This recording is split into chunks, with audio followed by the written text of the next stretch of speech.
오늘 미국 주식시장 3대 지수가 지금 현재 다우 플러스, 나스닥하고 S&P 500 지수는 마이너스, 그 다음에 스몰캡이 0.48이잖아요. 추세적으로 하락하는 건 아닌 것 같습니다. 제가 보기에는. 테슬라가 급락했습니다. 그러니까 그 기술주들이 난리를 치고 있습니다. 지금 보시면. 여기 테슬라 8.79 빠졌습니다. 엔비디아. 섹터로 보면요. 섹터로 보시면 이게 하나 둘 그러니까 여기 보면 정보통신 그다음에 민감주 그리고 여기 헬스케어 그리고 정보통신 기술 얘는 구글이나 이런 것들이 들어가 있는 데가 여기거든요. 페이스북이나 이거는 정보통신 기술이니까 이게 그 주로 반도체 관련된 기업들 이게 이제 경기 민감주 관련된 요소들 여기 보시면 자동차 그 자동차 부품이라든가 자동차 판매 레저 관련 뭐 이런 것들 그런 것들이 들어가 있는 곳입니다. 전체적으로 놓고 보면 시장 자체는 지금 시장 전체가 뭉개되는 건 아니고요. 테슬라가 그 붕괴를 주도하고 있는데 이 테슬라가 제가 테슬라를 깨기 시작한 이 테슬라가 붕괴될 수 있다고 깨기 시작한 게 아마 이때였던 것 같아요. 이때부터 정점 치고 나서 너무 많이 올랐다고 얘기를 하고 조정을 받고 이 반등 국면을 돌파하지는 못할 거라는 말씀을 드린 적이 있습니다. 그런데 얘를 돌파하고 올라갔거든요. 그리고 나서 추세적으로 붕괴되고 있고 이 최근 움직임이 거래량도 폭증하고 있습니다. 지금 떨어지면서 폭증하고 있습니다. 지금 매도 물량이 쏟아지고 있다는 뜻이죠. 이게 대형주인데도 불구하고 그 중소형주 움직이듯이 지금 아래로 세차게 내리꽂고 있거든요. 중간에 버티지를 못하고 있습니다. 이게 이제 보라색이 줌입니다. 여러분들 그 화상 통화하는 아주 소규모 기업이죠. 이 줌 떨어진 강도가 이게 고점 되면 80%, 87, 88 정도 빠졌습니다. 얘가. 그리고 요게 검은색이 아크펀드거든요. 테슬라 모멘텀, 그러니까 코로나 모멘텀 주식을 싹 끌어가지고 급등했었던 얘가 고점에서 떨어진 게 한 80% 정도 될 겁니다. 얘가 80 정도 빠졌거든요. 그리고 테슬라가 여기가 고점이잖아요. 테슬라 빠진 게 뭐 한 72% 정도? 네, 72 빠졌는데 중요한 건 이제 밑으로 밀려 내려갔다 반등했잖아요. 최근에 이 반등 고점에서 빠진 게 60%가 넘을 겁니다. 63% 빠졌습니다. 최근에 빠진 게 63이에요. 63. 좀 그 이전 63. 최근에 트위터 인수한 거. 인수한 것도 인수하면서 자금을 조달하겠다고 이제 테슬라 주식들을 막 갖다 내다 팔았죠, 막. 그걸 떠나서 트위터 인수하고 나서도 행보. 그리고 중국 상하이 공장, 중국 시장에서 그 증산을 줄이고, 최근에 또 중국 공장 닫았고, 일단 여러 가지 주요 문제, 그러니까 그렇게 이제 기업 주가에 영향을 미치면 그걸 커버하는 쪽에 중심을 두고 기업 경영을 해야 되는데 쓸데없이 트위터 인수하고 주가 매도하고 트위터에서 뭐 기사들 계정 없애버리고 트럼프 계정이나 살리고 이런 쓸데없는 짓거리를 하다가 난리 버거지를 지금 치고 있습니다. 여기 추가적으로 액션을 꽂으려면 어디가 바닥인지 모르겠어요. 근데 여기서 충격을 또 하나 더 준다면 뭐 최근에 그것도 그 일도 터졌죠. 자율주행 사고 난 거 갑자기 그 속도 줄면서 불매운동까지 들러붙으면 이게 정말 나라 끝으로 떨어질 것 같습니다. 지금 100달러 테스타로 내려간 것 같아요. 이게 주요 이 지지라인이 이게 100달러 언저리거든요. 여기가 오늘 지금 111달러 정도 됩니다. 지금 111달러 정도 되거든요.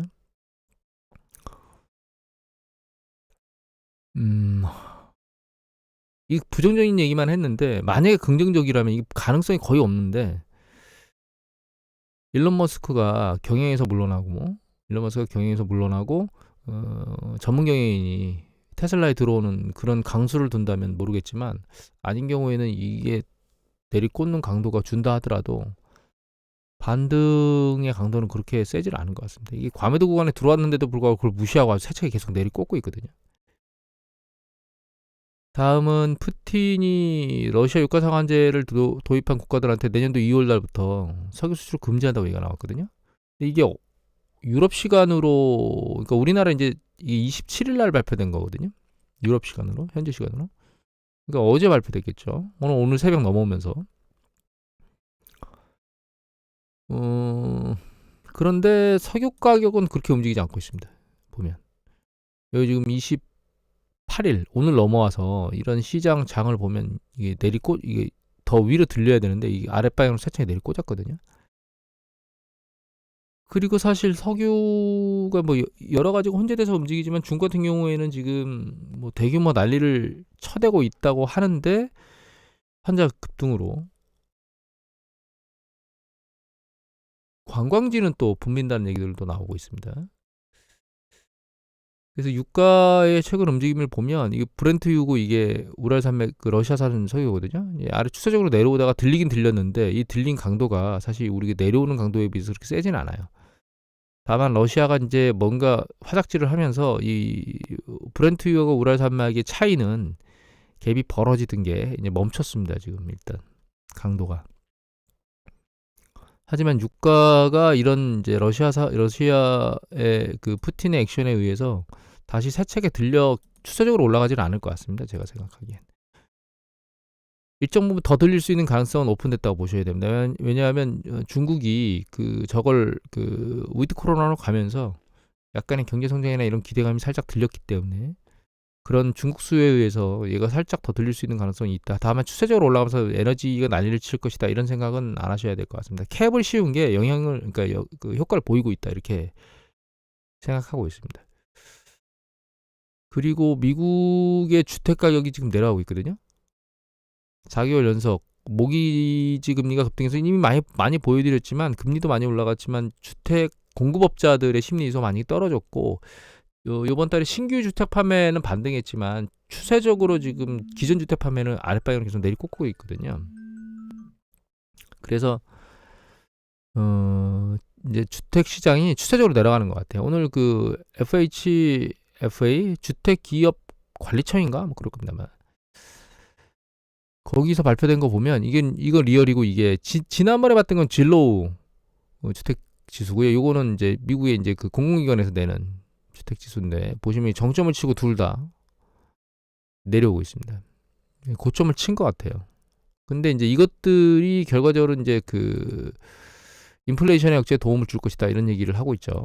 이거는 이미 계속 말씀드렸습니다. 주식 시장이 내려가는 게 주거 비용에 영향을 미치게 될 겁니다. 그래서 그 주거 비용 여기 보면 주택 임차료도 둔화세 40년 만에 가장 많은 신규 아파트 공급이 이뤄진 여파다 이렇게 되고 있죠. 지금 이제 우리가 주택 시장이 사실 후행하기도 하고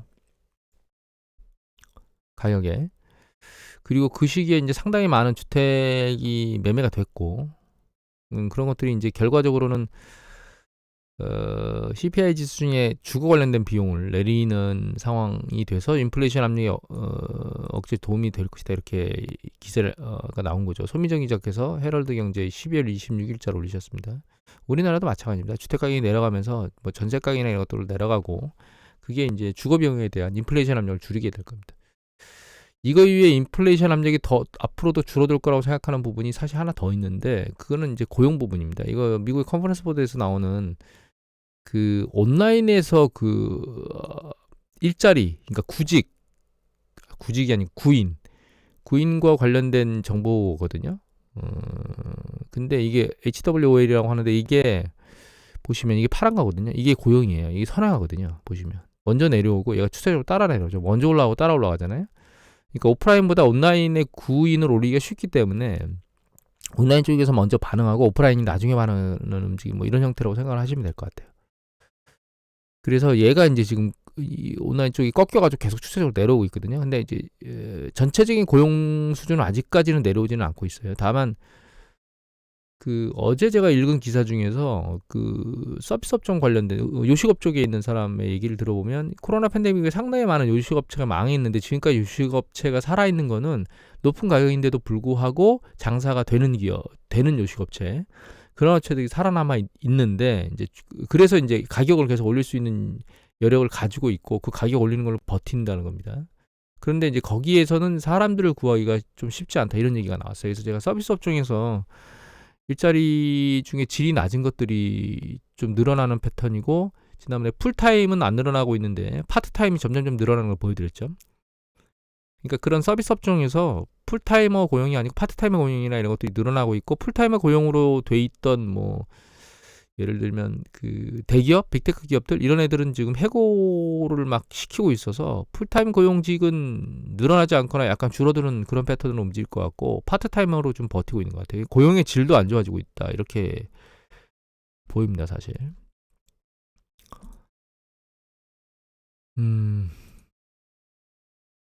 긍정적인 이슈의 시나리오들은 중국 쪽에서 이제 나오고 있는데, 우리가 지금 계속 보는 거는 사실 중국 쪽에서 대규모로 그 환자들이 생기고 있고, 뭐 그 사망자들이 뭐 병원 복도 컨테이너 뭐 난리를 치고 있는 그런 것들에 대한 뉴스 보도를 보고 있잖아요. 근데 그거는 우리가 전체를 보는 게 아니거든. 사실 전체가 다 그런 건 아니에요. 그러니까 이게 전체가 다 그렇지 않다는 뜻은 뭐 전 지역이 다 그렇지 않다는 의미가 아니고요. 경제 관점으로 놓고 보면, 큰 흐름으로 놓고 보면 그렇게 시장이 그러니까 경제 주체들이 안 좋아지게 움직이는 것들도 있지만 그렇지 않게 움직이는 영역도 있다는 겁니다. 그래서 뭐 중국의 휴양지 같은 경우에는 대규모로 사람이 몰려 있는 것도 보이기도 하고, 그다음에 해외로 나가서 백신을 맞으려고 하는 사람들도 생기고. 근데 이제 중국이 지금 3년 만에 김지산 윤세미 기자께서 12월 27일자 올린 머니투데이 기사인데, 3년 만에 국경문을 연다고 지금 나왔죠, 내년도. 그래서 1월 8일 날 해외 입국자에 대한 강제격리나 이런 것들을 없앤다 그랬는데 PCR 전부 다 폐지한다고 했거든요. 근데 이제 이게 왜 중요해? 이렇게 물을 수도 있는데, 이 중국 당국이 이렇게 폐지하면서 해외 국가하고 노선이 바뀌는 거예요. 여기 보시면 뭐 국가 한 개당 노선만 주 1회 취항할 수 있도록 한 거가 철폐되는 거죠. 그러면 이제 외국에서 국내로, 중국으로 더 많은 항공편이 들어가잖아요. 들어간 항공편이 나올 때 더 많은 중국인들이 싣고 나올 수 있다는 거예요. 그래서 이 기사 관련된 또 하나 보면 이거거든요. 중앙일보 기사입니다. 서유진 기자께서 12월 27일 날 올린 기사인데, 보시면 여기 중국 하늘길이 열려가지고 6호 중국인 관광객들이 늘어나는 것들에 대해서 지금 기대감이 커지고 있다는 뜻입니다. 밑에 보면은 뭐 춘제나 이런 때 해외여행을 하고 있는데, 인기 목적지가 태국, 방콕, 일본, 도쿄, 한국, 서울, 미국, LA, 싱가포르 이렇게 이 순서대로 쭉 나왔다는 거예요. 그러니까 춘절 때 대규모로 중국인 관광객들이 밀려올 수 있는 그런 가능성이 열렸다는 뜻입니다, 내년에. 서비스 업종의 긍정적인 시그널이고, 실제로 대규모 방문객이 들어오면 서비스업의 심리 지수가 반등할 수 있는 가능성이 열리는 거죠. 내년도 1월 말, 2월 달 뭐 이렇게 넘어가면서. 중국 여기 보시면 이 얘기도 나죠. 한중간 현재 65편 수준인 주당 왕복편을 100편으로 늘리고, 내년 1월부터는 신규 노선 취항도 이루어진다. 그래서 여기 보면 우리나라 한국 증편이 텐진, 상하이, 광저우, 칭다오, 다롄, 선양, 선전, 시안, 샤먼 뭐 이렇게 여러 곳들이 있잖아요. 그래서 관광객 수요가 그나마 짓눌려지고 있는 서비스업 쪽에 심리 이슈를 개선할 수 있는 상황이 진행되고 있는 것 같아요. 주식시장이 선반영될 수 있다는 뜻입니다. 내년도 1월달 춘제가 지나려면 1월 23일인가요? 춘제가 내년도 2월달 넘어가면서 심리수가 개선될 수 있는 것들이 보이고, 그게 이제 주가에 반영될 수 있는 가능성이 열리고 있다라고 하는 생각을 조금 해봅니다. 그리고 주식시장에서 제가 중국을 빼고 인도하고 베트남 얘기를 했었는데, 여기 미국 인사이드 이거는 경수현 기자께서 연합뉴스에서 올린 건데, 미 경제 매체 인사이더에서 보면 이제 중국 대신에 인도, 베트남, 태국, 말레이시아, 방글라데시 5개를 좀 주목하라 이렇게 얘기가 나오고 있죠. 여기서 주목할 게 여러 군데가 있긴 한데, 애플이나 이런 쪽에서 움직이는 건 지금 중국하고 베트남, 그리고 베트남 쪽에는 보면 나이키, 아디다스, 삼성 등 막 이렇게 움직이고 있죠. 그런데 나머지 것들은 그렇게 큰 기업들이 아니에요. 뭐 태국 보면 소니, 샤프, 방글라데시는 의류. 그래서 우리가 지켜볼 만한 긍정적인 곳은 베트남하고 인도 정도가 투자 포트폴리오 안에서 향후에 경기 확장 면에서, 이번 경기 수축이 끝나고 경기 확장 면에서 주목해야 될 만한 국가 이제 인도와 베트남 정도 된다, 이렇게 생각을 하게 됩니다. 그리고 중국 폭증하고 있는데 서구에서는 팬데믹 끝나는, 우리나라도 이제 마스크를 그만 쓰는 거 아니야 이런 얘기들을 하고 있죠. 물론 중국에서 이제 관광객들이 들어오면 어떻게 대응하고, 또 다시 환자 수가 반등할 수는 있습니다. 다만 우리나라는 백신을 상당히 많은 인구들이 맞았고 상당히 많은 인구들이 또 그 과정 중에 코로나에 노출됐죠. 그래서 일시적으로 그러니까 늘어날 수는 있겠지만 엔데믹 수준, 그러니까 끌어안고 가는 그런 수준으로 끝날 거라고 생각하고 있습니다. 현재. 마지막으로요. 최근의 기술적 분석을 보면 주식이 하방 경직성, 그러니까 아래로 더 떨어지지 않을 가능성이 높아지고 있다는 생각들이 사실 계속 들고 있거든요. 그래서 계속 상황을 모니터링하고 있는데 이거는 빅스 지수하고 VXN 지수입니다. 그러니까 그 하나는 S&P 500 지수 변동성이고요. VXN은 나스닥 변동성이거든요. 그런데 최근 이 나스닥 변동성이나 VXN 변동성이 이렇게 2022년 들어서 추세가 큰 변동성을 보이고 있다가 최근에 내려왔는데 들리다가 지금 들리질 못하고 있어요. 지금 안 들리고 여기서 바닥바닥 하고 있잖아요. 변동성이 줄어들었다는 뜻입니다. 또 보면 이게 그 뉴욕의 신규 하이하고 신규 로우, 그러니까 최고가하고 최저가의 숫자 차이거든요. 그 주식들의 숫자 차이. 그런데 보시면 2022년도 들어서 이렇게 이게 아랫방향으로 떨어졌다는 얘기는 심하게 신저가가 훨씬 더 많다는 뜻이죠. 그런데 최근 보시면 움직임이 바닥으로 떨어졌다가 점점점 지금 이 강도, 이게 떨어지는 강도가 줄어들고 있고, 물론 이게 많이 내려왔기 때문에 이런 것도 있겠죠. 있습니다. 그런데 그거 이외에 또 보면 이렇게 최근 내려왔다 이 추세선 있죠. 이거 추세선. 이 추세선이 쭉 내려서 바닥을 긋다가 이 위로 다시 올라가고 있어요. 그러니까 이게 이제 이렇게 해석을 하면 됩니다. 상대적으로 많이 깨졌기 때문에 주시장이 더 이상 신저가를 때리기보다는 윗방향으로 추세가 이제 들리는 그런 패턴을 보이고 있다, 이렇게 이해를 하시면 돼요. 떨어지는 강도가 이제 멈췄다는 거죠. 그래서 이제 계속 말씀드리는 게 새로운 어떤 특별한 이슈가 없는 이상 아랫방향으로는 하방향 시장을 뛰고 있는 상황을 보이고 있는 겁니다, 현재.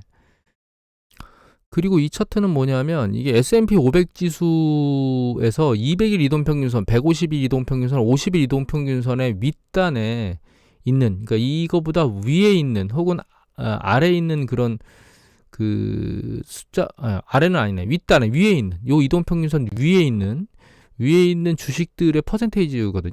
근데 이게 주가잖아요. 이게 S&P 500 지수. 추세적으로 내려오면서 계속 아랫방향으로 내렸어요. 그 이동평균선 윗단에 있는 애들이 숫자가 줄어들었었는데 최근 보시면 이게 바닥을 찍었죠.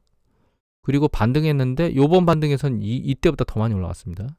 그러니까 이것도 전체적인 추세 강도가 위로 들려서 올라가는 패턴의 의미를 나타내거든요.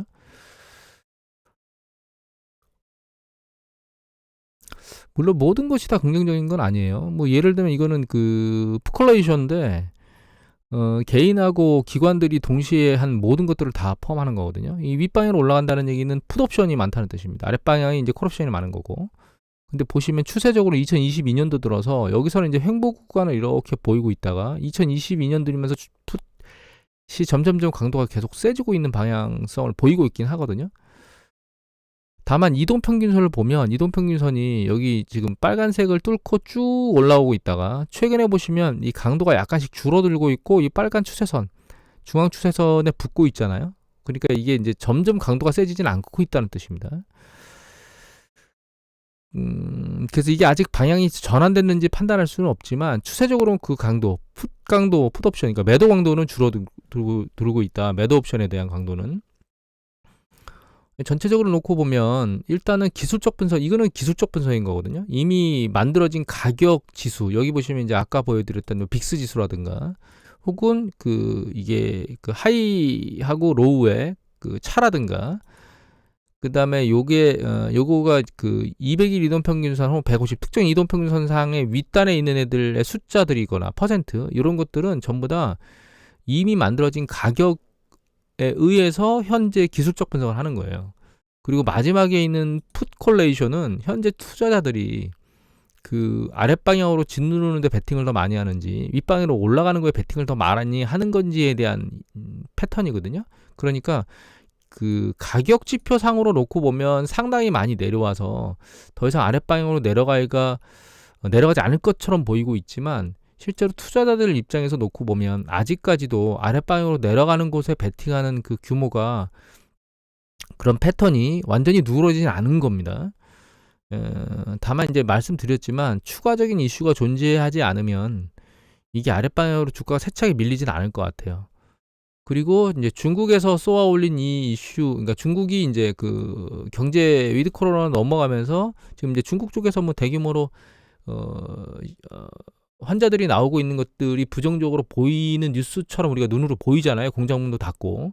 근데 그런 부정적인 부분도 있지만 이제 사람들의 활동, 액티비티가 늘어나면서 이런 중국의 액티비티가 늘어나니까 그러니까 환자가 급증하는 거는 계속 추세적으로 일어나는 게 아니고 피크를 치고 내려갈 거라고 판단을 하고, 그다음에 그거 이외에 그 나머지 요소들은 이제 억눌렸던 중국에 대한 어떤 그 국민들의 활동성 혹은 뭐 지출이나 이런 것들이 향후에는 늘어날 것이다. 이 두 개가 충돌할 거기 때문에 결과적으로 이제 후반에 중국인들의 액티비티가 늘어나는 쪽의 긍정적인 시그널들이 점점점 뉴스 보도에서는 긍정적으로 나오게 될 겁니다.